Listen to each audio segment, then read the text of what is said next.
Dans cette publication, on s'intéresse à la formation du système solaire à l'époque où il venait tout juste de se former. Il n'y avait pas encore de planète, la matière solide était encore sous forme de poussière et de grains. Dans ce système solaire primitif, les températures étaient beaucoup plus grandes au centre qu'à l'extérieur. Et du coup, pour cette raison, il y avait des zones, donc des fronts de condensation.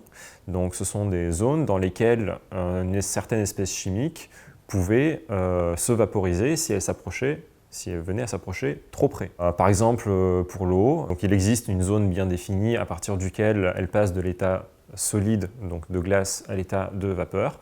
Et cette zone, on l'appelle en anglais la snow line, donc la ligne de glace, donc à partir de laquelle l'eau se vaporise. Donc l'objectif de notre étude, c'était d'étendre finalement ce concept de ligne de glace à des matières qui fondent à des températures plus élevées.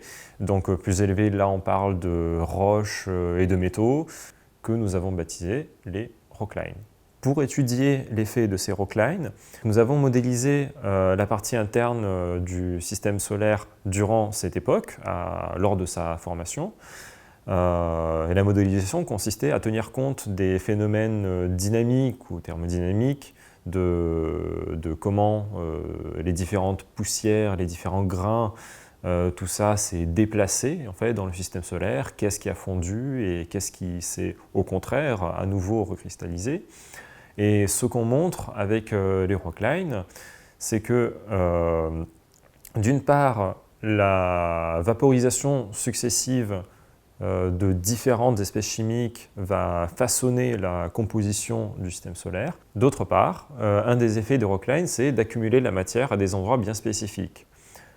Si on prend l'exemple des rocklines qui correspondent aux matériaux riches en fer, voire le fer et ses alliages, eh bien, on a une accumulation de fer dans une région qui correspondrait à l'orbite actuelle de Mercure.